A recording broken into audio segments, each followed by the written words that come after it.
plug-and-play people.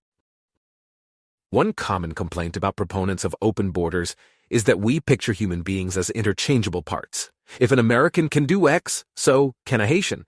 Why can't the open borders crowd see the obvious truth that people are not plug and play, that you can jumble different kinds of people and expect them to function well together? My instinctive reaction is to appeal to Econ 1 and basic facts. The Econ 1. If people of different nationalities worked poorly together, employers would account for this fact in their hiring decisions.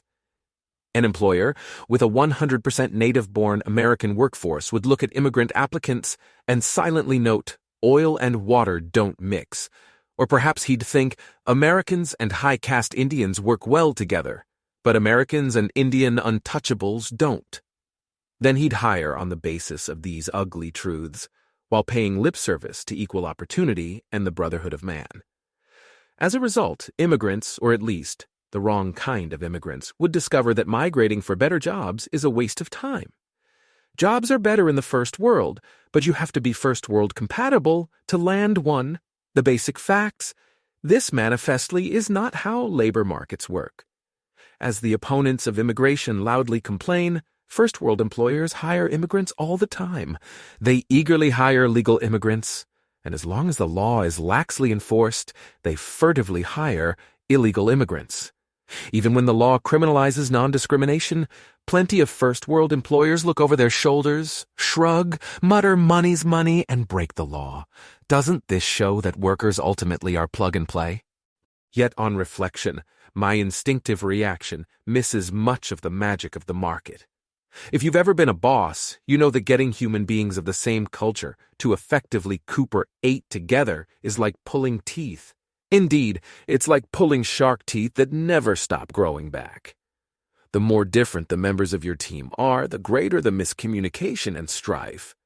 How then do firms manage to function? The social intelligence of the leadership. Good managers know in their bones that diverse human beings aren't built for close cooperation. Rather than throw their hands up in despair, however, good managers rise to the challenge.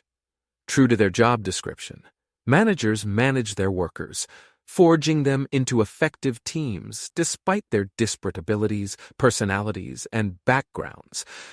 It's an uphill battle, and you have to keep running just to stay in place.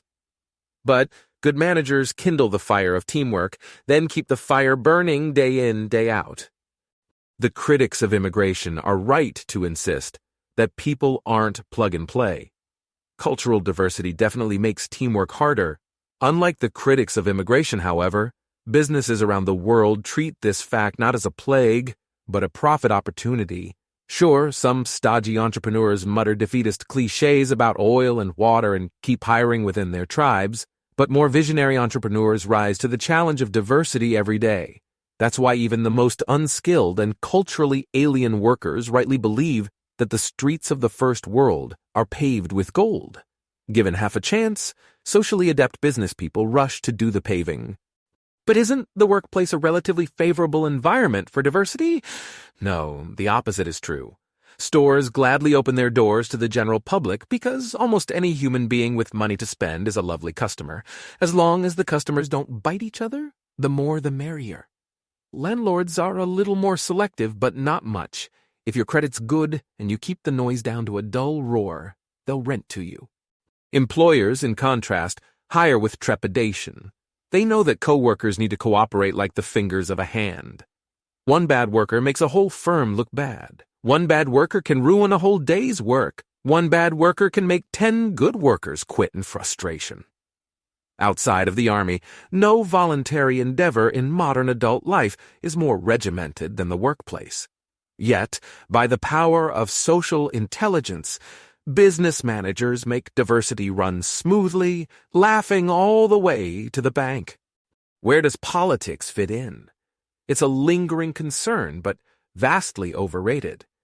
Most immigrants are even more politically apathetic than natives. They vote at sharply lower rates, and when they arrive in a vast new land, most of their old grievances become irrelevant overnight. Once they arrive in the U.S., Serbs and Croats, Hutus and Tutsis, even Israelis and Palestinians let bygones be bygones. Political plug and play is unnecessary because few immigrants want to play politics in the first place. March 26, 2050.